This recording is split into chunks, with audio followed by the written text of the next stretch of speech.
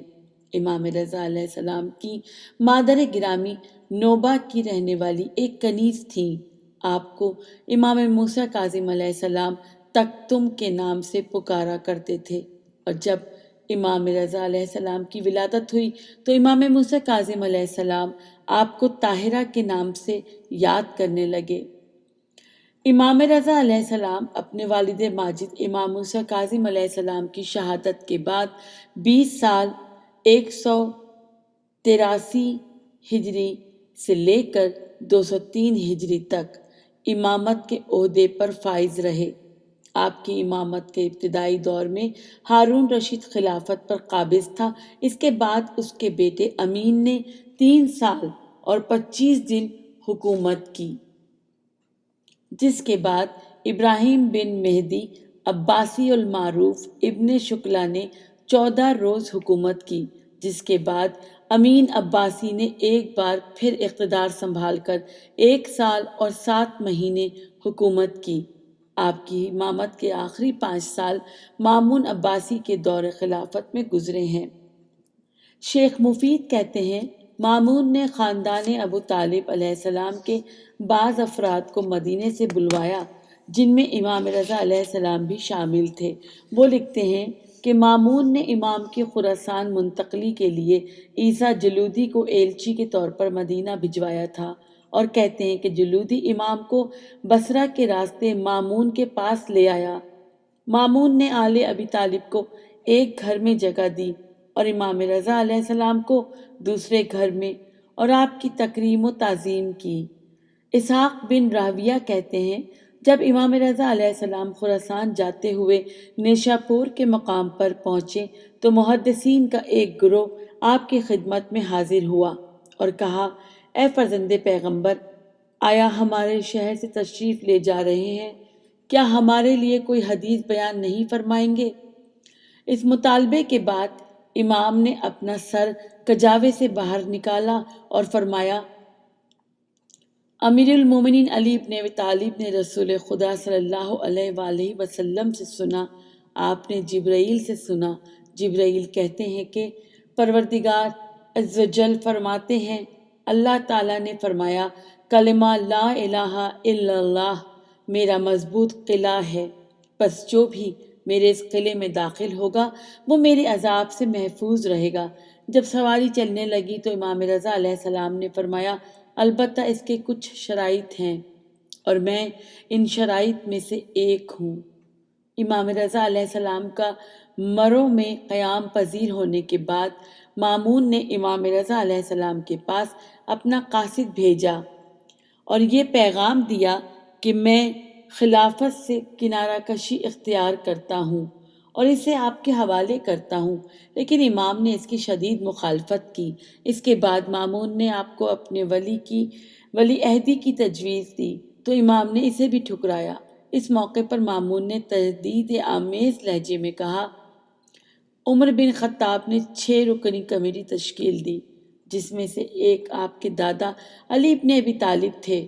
عمر نے یہ شرط رکھی تھی کہ ان 6 افراد میں سے جس نے بھی مخالفت کی اس کی گردن اڑا دی جائے۔ آپ کے پاس اس کے سوا کوئی چارہ نہیں ہے کہ جو کچھ میں آپ سے طلب کر رہا ہوں اسے قبول کریں۔ اس وقت امام نے فرمایا، پس اگر ایسا ہے تو میں قبول کرتا ہوں، لیکن اس شرط پر کہ میں نے کوئی حکم جاری کروں گا اور نہ کسی کو کسی چیز سے منع کروں گا، نہ کسی چیز کے بارے میں کوئی فتویٰ دوں گا اور نہ کسی مقدمے کا فیصلہ سناؤں گا، نہ کسی کو کسی عہدے پر نصب کروں گا اور نہ کسی کو اس کے عہدے سے معزول کروں گا اور نہ کسی چیز کو اس کی جگہ سے ہٹاؤں گا۔ مامون نے ان شرائط کو قبول کیا۔ امام رضا علیہ السلام کو اپنا ولی عہد بنانے کے بعد 7 رمضان 201 ہجری کو عید کے موقع پر بظاہر اسی رمضان کی عید فطر مامون نے امام رضا علیہ السلام سے کہا کہ جا کر نماز عید پڑھائیں، لیکن امام نے ولی عہدی کے لیے مقرر کردہ شرائط کا حوالہ دے کر مامون سے کہا کہ مجھے اس کام سے الگ رکھو۔ مامون نے اصرار کیا، چنانچہ امام کو قبول کرنا پڑا اور فرمایا ٹھیک ہے تو میں پھر رسول اللہ صلی اللہ علیہ وآلہ وسلم کی طرح نماز عید قائم کروں گا۔ مامون نے بھی امام کی شرط مان لی۔ لوگوں کو توقع تھی کہ امام رضا علیہ السلام بھی دوسرے خلفاء کی طرح خاص قسم کی آداب و رسوم کے ساتھ نماز کے لیے نکلیں گے، لیکن سب نے حیرت کے ساتھ دیکھا کہ امام ننگے پاؤں تکبیر کہتے ہوئے گھر سے باہر آئے۔ سرکاری اہلکار جو اس طرح کے رسومات کے لیے رائج لباس پہن کر آئے تھے، یہ دیکھ کر اپنی سواریوں سے نیچے آئے اور سب نے اپنے جوتے اتار لیے اور روتے ہوئے اور اللہ اکبر کہتے ہوئے امام کے پیچھے پیچھے عیدگاہ کی طرف روانہ ہوئے۔ امام ہر قدم پر 3 مرتبہ اللہ اکبر کہتے تھے۔ کہا جاتا ہے کہ فضل بن سہل نے مامون سے کہا اگر امام رضا اسی حالت میں عیدگاہ پہنچ جائیں تو لوگ ان کے شیدائی بن جائیں گے، بس بہتر ہے کہ امام سے کہیں کہ وہ واپس آ جائیں۔ مامون نے اپنا ایک ایلچی روانہ کر کے امام سے واپس آنے کی خواہش کی، چنانچہ امام نے اپنے جوتے منگوائے اور اپنی سواری پر بیٹھ کر واپس چلے آئے۔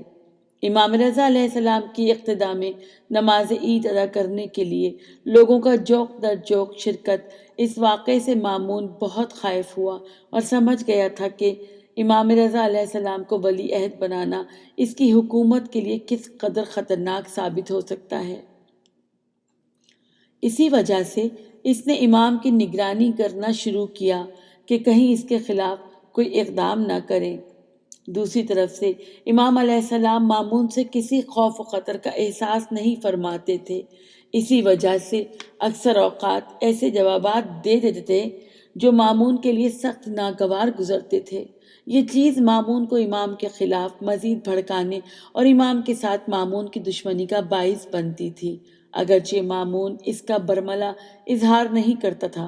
چنانچہ منقول ہے کہ مامون ایک عسکری فتح کے بعد خوشی کا اظہار کر رہا تھا کہ امام نے فرمایا اے امیر المومنین، امت محمدی اور اس ذمہ داری سے متعلق خدا سے ڈرو جسے خدا نے تیرے ذمے لگایا ہے۔ تم نے مسلمانوں کے امور کو ضائع کر دیا ہے۔ امام رضا علیہ السلام کی شہادت کے بعد مامون نے آپ کو سناباد نامی محلے میں واقع حمید بن قحطبہ طائی کے گھر بقیع ہارونیہ میں سپرد خاک کر دیا۔ اس وقت حرم رضوی ایران کے شہر مشہد میں واقع ہے، جہاں ایران اور دوسرے مسلمان ممالک سے سالانہ لاکھوں مسلمان زیارت کے لیے آتے ہیں۔ کرامات۔ نمبر 1، بکر بن صالح کہتا ہے کہ میں امام علی رضا علیہ السلام کے پاس گیا اور ان سے کہا کہ میری بیوی آپ کے خاص محب محمد بن سنان کی بہن حاملہ ہے، مولا آپ میرے لیے دعا فرمائیں کہ خداوند عالم مجھے بیٹا عطا کرے۔ امام نے فرمایا کہ خداوند عالم تمہیں 2 بچے عطا فرمائے گا۔ جب میں امام کے پاس اٹھ کر جا رہا تھا تو میں نے سوچا کہ ایک کا نام محمد اور دوسرے کا نام علی رکھوں گا۔ اسی وقت امام نے مجھے اپنے پاس بلایا اور مجھ سے فرمایا کہ ایک کا نام علی رکھنا اور دوسرے کا نام عمرو رکھنا۔ وہ کہتا ہے کہ جب میں کوفہ اپنے گھر پہنچا تو معلوم ہوا کہ میری بیوی نے ایک بیٹے اور ایک بیٹی کو جنم دیا ہے۔ ان دونوں کے نام کو جیسے امام علی رضا علیہ السلام نے فرمایا تھا ویسے ہی رکھا۔ میں نے اپنی والدہ سے کہا کہ عمرو کا کیا معنی ہے؟ انہوں نے جواب دیا کہ تیری نانی کا نام بھی عمرو تھا۔ دوسری کرامات۔ حرم امام رضا علیہ السلام میں ایک عالم دین نماز فجر کے بعد ایک واقعہ بیان کرتے ہیں اور کہتے ہیں کہ آج سے کچھ دن پہلے یہاں ایک انجینئر آیا تھا فرانس سے اور اس دروازے سے داخل ہوا جہاں بیماروں کو لا کر باندھا جاتا ہے۔ اس مقام سے مولا امام رضا علیہ السلام کے حرم کا گنبد صاف نظر آتا ہے۔ کہنے لگا کہ یہ اتنا خوبصورت گنبد کس کا ہے؟ تو ساتھ میں جو ایرانی کھڑا تھا وہ ان کی زبان سمجھتا تھا۔ اس نے بتایا کہ یہ وہ ہیں جن کی اللہ کے ہاں بہت عزت و آبرو ہے۔ یہ سن کر وہ فرانسیسی آگے بڑھا اور دیکھا کہ کسی کے ہاتھ میں ڈوری ہے، کسی کے گلے میں، کسی کے پاؤں میں، تو کہنے لگا یہ سب کیا ہے؟ تو ایرانی کہنے لگا کہ جسے ہر جگہ ڈاکٹر سے جواب مل جائے تو اسے یہاں قید کیا جاتا تو اسے شفا مل جاتی ہے۔ یہ سننا تھا کہ انجینئر نے ایک لٹکی ہوئی ڈوری کو اپنے گلے میں باندھ لیا۔ اب وہ ایرانی کہتا ہے کہ آپ کو کیا کوئی لا علاج بیماری ہے؟ تو کہنے لگا کہ نہیں، مجھے نہیں ہے، میرا ایک بیٹا ہے جو کہ بیمار ہوا تھا، اس کے بعد اس کو فالج ہو گیا۔ ہم نے اس کے علاج کے لیے دنیا کے بڑے سے بڑے ڈاکٹر کو دکھایا ہے، لیکن سب نے لا علاج کہہ دیا ہے۔ انجینئر ایرانی سے کہنے لگا کہ جب وہ اللہ کے ہاں عزت و آبرو رکھتے ہیں تو ضروری تو نہیں کہ میرا بیٹا ہی آئے، اس کی جگہ میں یہاں بیٹھ جاتا ہوں اور علاج اس کا ہو جائے گا۔ ایرانی کہنے لگا کہ جناب یہاں کا طریقہ ہے کہ بیمار کا لانا ضروری ہے۔ اب وہ آگے بڑھا، مناجات کی اور کہنے لگا کہ اب کل آئیں گے۔ اب انجینئر ہوٹل میں اپنے کمرے میں چلا گیا۔ وہ دل ہی دل میں خوش ہو رہا تھا کہ اس کو ایک روشن امید لگ گئی تھی، تو اس نے سوچا کہ اپنی بیوی کو بتاتا ہوں۔ اس نے کال کی تو بیوی نے کہا کہ میں کافی دیر سے کوشش کر رہی ہوں لیکن جواب نہیں مل رہا تھا۔ انجینئر نے بتایا کہ میں مشہد آیا ہوا ہوں اور یہاں وہ بندہ دفن ہے جو اللہ کے ہاں عزت و آبرو رکھتا ہے، ان کے در سے لا علاج لوگ شفایاب ہو جاتے ہیں۔ اب اس انجینئر کی بیوی بار بار بات کو کاٹنے کی کوشش کر رہی تھی لیکن اس نے بات جاری رکھی۔ اب اس کی بیوی نے کہا کہ میری بھی بات سنیں۔ انجینئر نے کہا ہاں سناؤ۔ وہ کہنے لگی کہ ابھی کچھ دیر پہلے گھر میں ایک کرشمہ ہو گیا ہے۔ دروازے پر دستک ہوئی تو میں نے دیکھا تو ایک مرد ہیں لیکن میں نہ پہچان سکی کہ کون ہیں۔ تو وہ کہنے لگے کہ اے اہل خانہ، ہمیں اندر آنے کی اجازت دیں۔ ان کا روب و جلال اتنا تھا کہ میں نے آنے دیا۔ پھر وہ ہمارے بیٹے کے کمرے کی جانب بڑھنے لگے۔ میں فوراً پیچھے گئی تو دیکھا کہ انہوں نے ہمارے بیمار بیٹے کو دونوں بازوؤں سے پکڑ کر کھڑا کر دیا اور وہ بالکل ٹھیک ہو گیا۔ یہ دیکھ کر مجھ پر سکتہ طاری ہو گیا اور دیکھا کہ وہ جانے لگے ہیں تو میں نے ان سے پوچھا کہ آپ نے ہم پر اتنا بڑا احسان کیا ہے، آپ کون ہیں اور کہاں سے آئے ہیں؟ تو انہوں نے اتنا ہی بتایا کہ میرا نام رضا ہے اور مشہد سے آیا ہوں، اور یہ کہہ کر وہ چلے گئے۔ اللہم صلی علی محمد وآل محمد وعجل فرجہم۔ آئیے مومنات زیارت امام علی رضا علیہ السلام سے مشرف ہوتے ہیں۔ حضرت علی ابن موسی رضا علیہ السلام کی زیارت کے فضائل شمار سے زیادہ ہیں۔ یہاں ہم آپ کی زیارت کے فضائل میں چند حدیثیں نقل کر رہے ہیں۔ نمبر 1، حضرت رسول صلی اللہ علیہ وآلہ وسلم سے منقول ہے کہ فرمایا، تھوڑی مدت کے بعد میرے جسم کا ایک ٹکڑا سرزمین خراسان میں دفن کیا جائے گا، تو جو مومن ان کی زیارت کرنے جائے گا خدائے تعالیٰ اس کے لیے جنت واجب کر دے گا، اس کے بدن کے لیے آتش جہنم کو حرام کر دے گا۔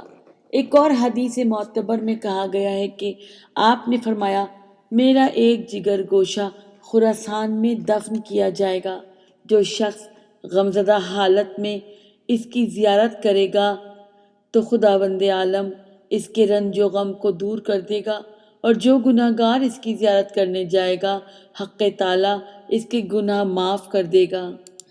نمبر 2، امام موسیٰ کاظم علیہ السلام سے روایت ہوئی ہے کہ فرمایا، جو شخص میرے بیٹے علی رضا کی زیارت کرے گا حق تعالیٰ اس کو 70 حج مقبول کا ثواب عطا کرے گا۔ شیخ صدوق نے من لا یعذر الفقیہ میں امام محمد تقی علیہ السلام سے روایت کی ہے کہ طوس کے 2 پہاڑوں کے درمیان زمین کا ایک ٹکڑا ہے جو بہشت سے لایا گیا ہے، تو جو بھی زمین کے اس خطے میں داخل ہو وہ قیامت میں دوزخ کی آگ سے آزاد ہوگا۔ نمبر 4، امام علی علیہ السلام نے فرمایا، بہت جلد میرا ایک فرزند خراسان میں مسموم کیا جائے گا جس کا نام میرا نام ہے اور اس کے باپ کا نام موسیٰ ابن عمران علیہ السلام ہے۔ جس نے غریب الوطنی میں اس کی زیارت کی، خداوندہ اس کے اگلے پچھلے گناہ بخش دے گا، خواہ وہ ستاروں اور بارش کے قطروں اور درختوں کے پتوں جتنے ہی کیوں نہ ہوں۔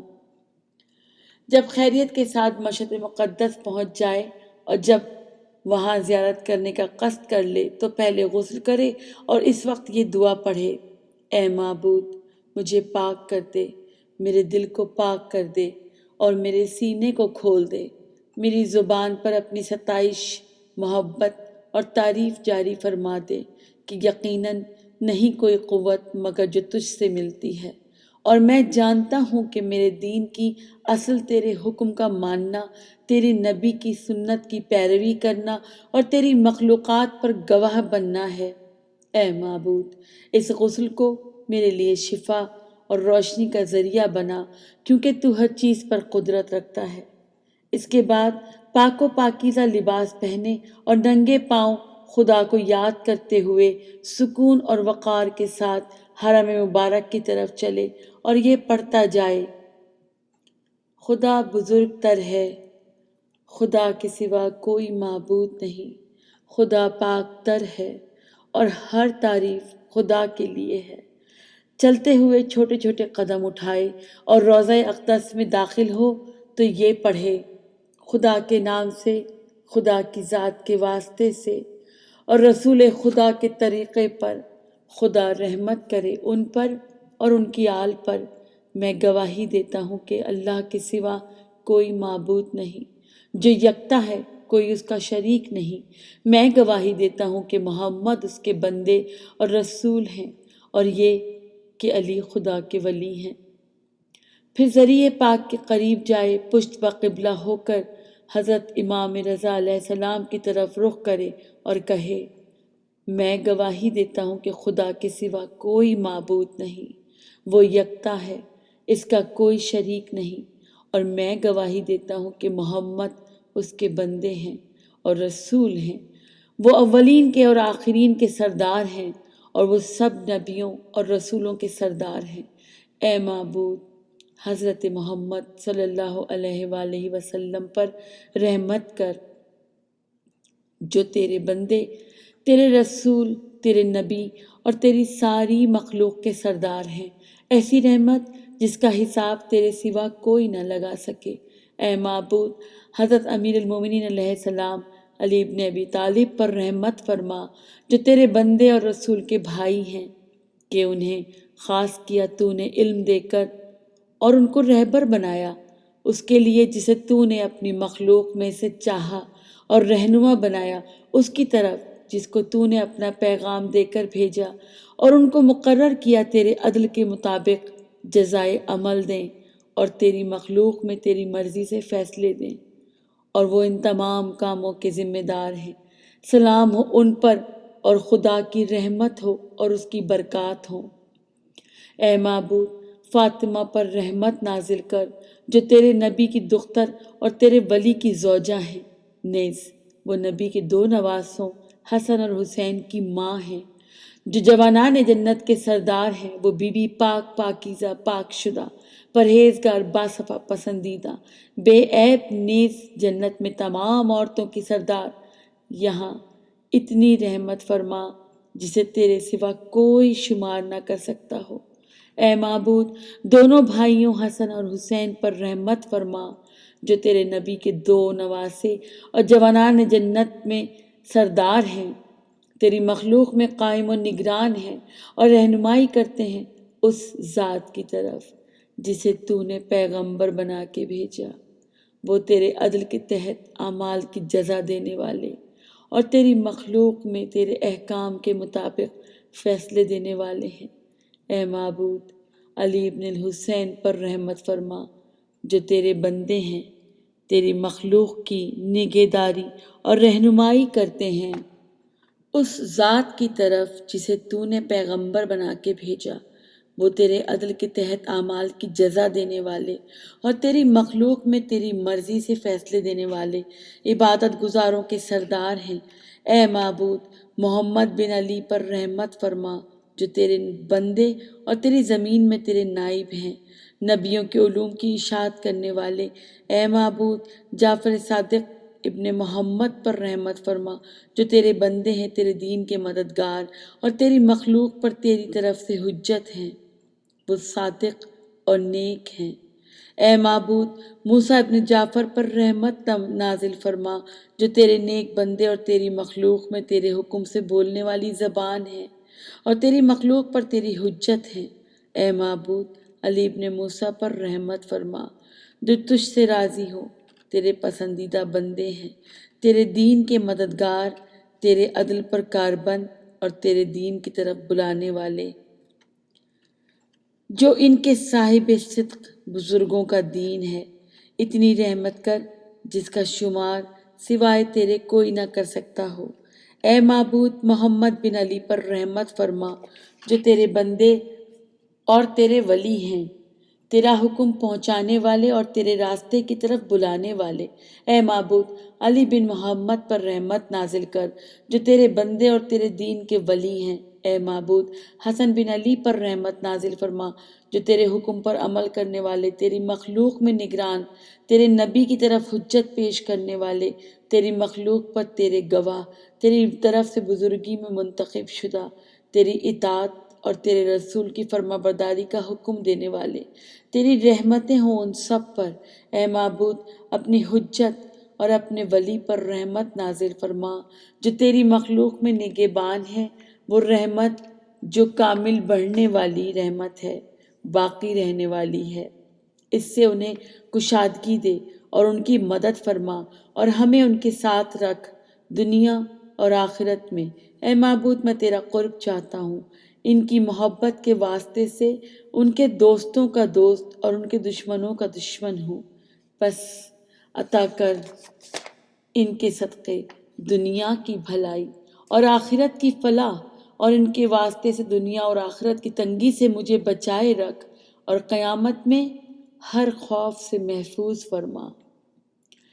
اب حضرت کے سرہانے کی طرف بیٹھ جائے اور کہے، آپ پر سلام ہو اے خدا کے ولی، آپ پر سلام ہو اے حجت خدا، آپ پر سلام ہو اے وہ جو زمین کی تاریکیوں میں نور خدا ہیں، آپ پر سلام ہو اے دین کے ستون، آپ پر سلام ہو اے آدم کے وارث جو خدا کے برگزیدہ ہیں، آپ پر سلام ہو اے نوح کے وارث جو نبی خدا ہیں، آپ پر سلام ہو اے ابراہیم کے وارث جو خدا کے خلیل ہیں، آپ پر سلام ہو اے اسماعیل کے وارث جو ذبیح خدا ہیں، آپ پر سلام ہو اے موسیٰ کے وارث خدا کے کلیم، آپ پر سلام ہو اے عیسیٰ کے وارث جو خدا کی روح ہیں، آپ پر سلام ہو اے محمد کے وارث جو خدا کے رسول ہیں، آپ پر سلام ہو اے امیر المومنین علی کے وارث جو خدا کے ولی اور رب کائنات کے رسول کے جانشین ہیں، آپ پر سلام ہو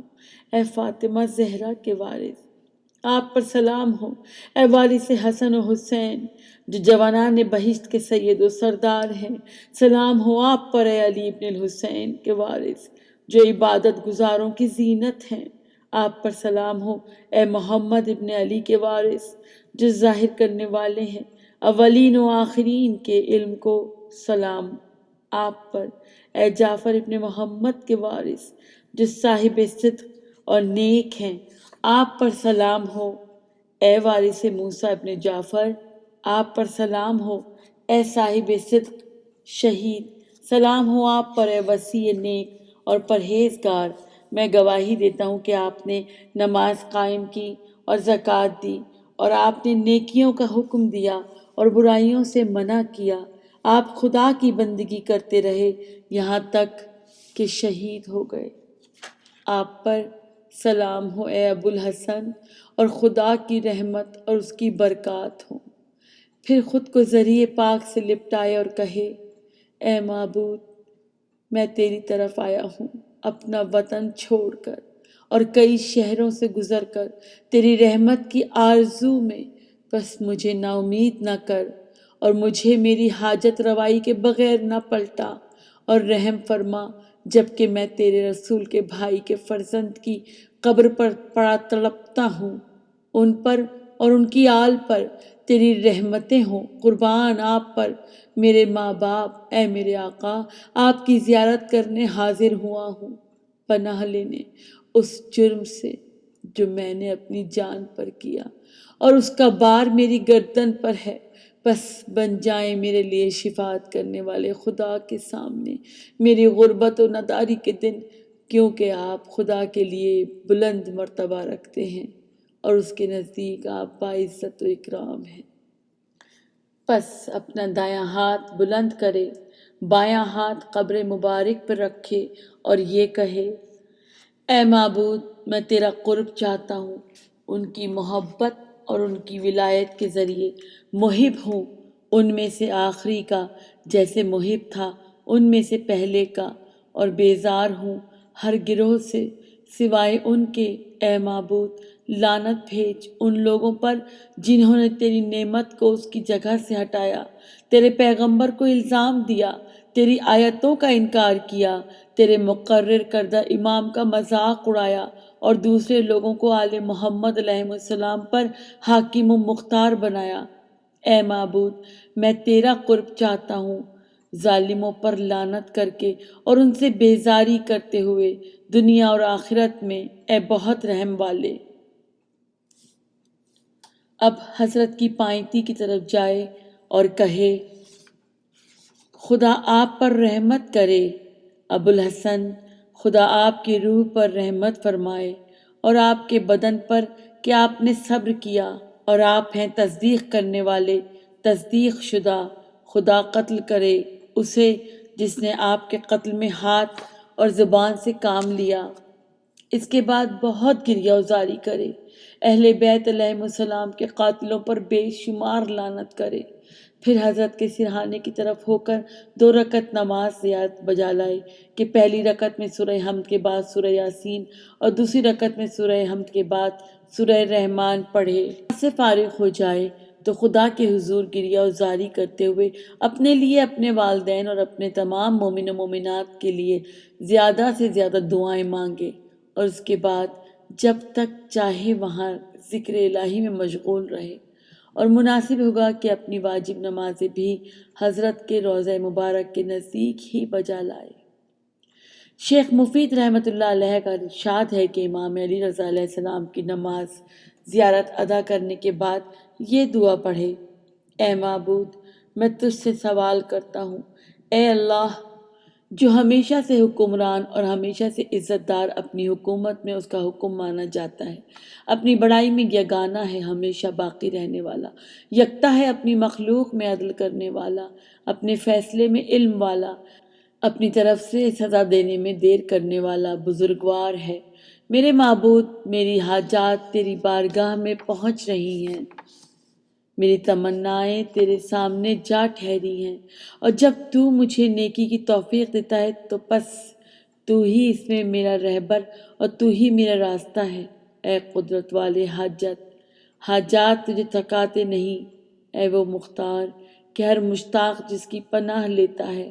تو نے ہمیشہ ہی مجھے اپنی نعمتوں سے ہمکنار کیا، تو نے ہمیشہ احسان و کرم کا سلسلہ جاری رکھا۔ میں سوال کرتا ہوں تجھ سے تیری قدرت کے واسطے سے جو سب چیزوں پر حاوی ہے، تیری قدرت کے واسطے سے، تیرے محکم فیصلے کے واسطے سے جسے تھوڑی سی دعا بھی روک دیتی ہے، اور تیری نظر کے واسطے سے جو تو نے پہاڑوں پر ڈالی تو وہ بلند ہو گئے، زمینوں پر ڈالی تو وہ بچھتی چلی گئیں، اور نظر آسمانوں پر جا کے رکی تو وہ بالا تر ہو گئے، سمندروں پہ کی تو وہ پھٹ گئے، کہ جو انسان کی نظروں میں آنے سے بلند تر ہے اور ذہن میں آنے والے خیالات کی رسائی سے دور ہے۔ تیری حمد نہیں ہو سکتی اے میرے مالک، لیکن تیری دی ہوئی توفیق سے کہ جس پر تیری حمد ہے، اور نہ تیرے چھوٹے سے احسان کا شکر ادا ہو سکتا ہے، لیکن یہ کہ تو نے اس کا شکر واجب کیا، بس کیسے شمار ہو تیری نعمتوں کا اے میرے معبود، کیسے بدلہ ہو تیری مہربانیوں کا۔ اے میرے آقا، اور کس طرح حساب ہو تیرے احسانوں کا۔ اے میرے سردار، یہ بھی تیری نعمت ہے جو حمد کرتے ہیں، حمد کرنے والے اور تیری قدردانی سے شکر کرنے والے شکر کرتے ہیں، اور تو ہی ہے کہ گناہوں میں اپنے عفو کا سہارا دیتا ہے اور خطا کاروں کو اپنی پردہ پوشی سے ڈھانپ لیتا ہے۔ تو اپنے دست قدرت سے سختیاں دور کر دیتا ہے، بس کتنے ہی گناہ ہیں جن کو تیری نرمی چھپائے رکھتی ہے، وہ معدوم ہو جاتے ہیں، اور کتنی ہی نیکیاں ہیں کہ تیرا احسان انہیں دگنا کر دیتا ہے، ان پر تو بہت زیادہ جزا دیتا ہے۔ تو بلند ہے اس سے کہ تجھ سے ڈریں سوائے تیرے عدل کے، اور یہ کہ آرزو رکھیں تجھ سے سوائے تیرے احسان اور بخشش کے۔ پس احسان فرما مجھ پر جسے تیرا فضل لازم کرے، اور مجھے نظر انداز نہ کر اس فیصلے پر جو تیرے عدل نے کیا ہو۔ میرے مالک، اگر زمین میرے گناہوں کو جان جاتی تو مجھے نیچے دبا دیتی، یا پہاڑ مجھے ڈالتے، یا آسمان مجھے کھینچ لیتے، یا سمندر مجھ کو ڈبو دیتے۔ میرے مالک، میرے مالک، میرے مالک، میرے آقا، میرے آقا، میرے آقا، یقیناً بار دیگر میں تیری مہمانی میں کھڑا ہوں، بس مجھے اس چیز سے محروم نہ رکھ جس کا وعدہ مانگنے والوں سے تو نے کیا ہے، اور جو تیرے ہاں آئے ہیں۔ اے عرفا کے پہچانے ہوئے، اے عبادت گزاروں کے معبود، اے شاکرین کے مشکور، اے ذکر کرنے والوں کے ہمدم، اے حمد کرنے والوں کے محمود، جو حمد کرے اے موجودہ ہر طلبگار کے لیے، اے توصیف شدہ کو جو یگانہ ہے، اے محبوں کے محبوب، اے پکارنے والوں کے داد رس، اے توبہ کرنے والوں کے مرکز نگاہ، اے وہ کہ جس کے سوا کوئی غیب کرنا جاننے والا نہیں، اے وہ کہ جس کے سوا کوئی بدی کا معاف کرنے والا نہیں، اے وہ کہ جس کے سوا کوئی کام بنانے والا نہیں، اے وہ کہ جس کے سوا کوئی گناہ کا معاف کرنے والا نہیں، اے وہ کہ جس کے سوا کوئی خلق کرنے والا نہیں، اے وہ کہ جس کے سوا کوئی بارش برسانے والا نہیں۔ محمد و آل محمد پر رحمت نازل فرما اور مجھ کو بخش دے، اے سب سے زیادہ بڑھ کر بخش کرنے والے۔ میں تجھ سے بخشش چاہتا ہوں، امیدوارانہ بخشش تجھ سے بخشش چاہتا ہے، توبہ کسی بخشش تجھ سے بخشش چاہتا ہے، رغبت کسی بخشش تجھ سے بخشش چاہتا ہے، خائفانہ بخشش تجھ سے بخشش چاہتا ہے، فرما بردارانہ بخشش تجھ سے بخشش چاہتا ہے، ایمان والی بخشش تجھ سے بخشش چاہتا ہوں، اقرار والی بخشش تجھ سے بخشش چاہتا ہوں، خلوص والی بخشش تجھ سے بخشش چاہتا ہوں، پرہیزگارانہ بخشش تجھ سے بخشش چاہتا ہوں، توکل والی بخشش تجھ سے بخشش چاہتا ہوں، عاجزانہ بخشش تجھ سے بخشش چاہتا ہوں، بخشش چاہتا ہوں خدمتگار کی طرح جو تجھ سے ڈر کر صرف تیری طرف بھاگ آئے۔ بس محمد و آل محمد علیہ السلام پر رحمت نازل کر اور میری دعا قبول فرما، اور میرے والدین کی توبہ قبول فرما جیسے تو قبول کرتا ہے توبہ، اور تمام بندوں کی توبہ بھی قبول فرما۔ اے سب سے زیادہ رحم والے، اے وہ جسے کہا جاتا ہے بخشنے والا مہربان ہے، اے وہ جسے کہا جاتا ہے بخشنے والا مہربان ہے، اے وہ جسے کہا جاتا ہے بخشنے والا مہربان، و محمد علیہ محمد علیہ السلام پر رحمت نازل کر اور قبول کر میری توبہ، میری عمل کو پاک بنا، میری کوشش کو قبول کر اور میری زاری پر رحم کر، اور میری آواز نہ روک اور میری حاجات نہ رد فرما۔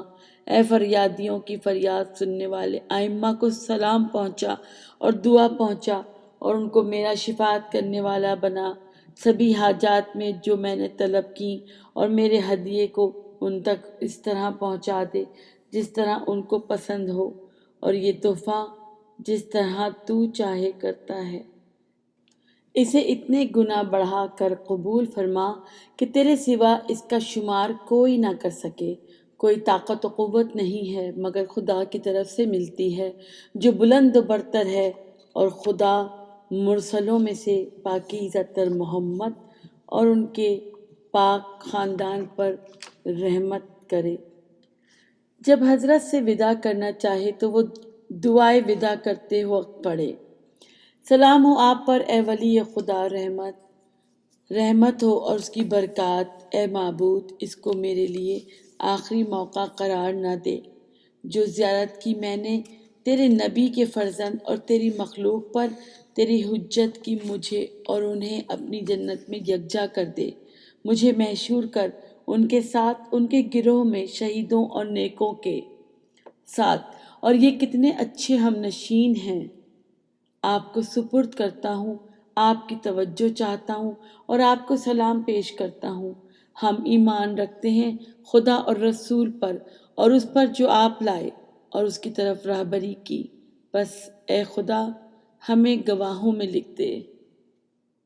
سامعین کرام، اس حصے کا ہم اختتام کرتے ہیں یہاں پر۔ انشاءاللہ اگلے حصے میں ہم ذکر کریں گے زیارت قدم گاہ امام نیشاپور اور بی بی شہر بانو سلام اللہ علیہا تہران کا۔ آپ سے التماس ہے کہ اپنی دعاؤں میں مرحومین خصوصاً شہدائے ملت جعفریہ کو ہرگز فراموش نہ کریں۔ والسلام علیکم ورحمۃ اللہ وبرکاتہ۔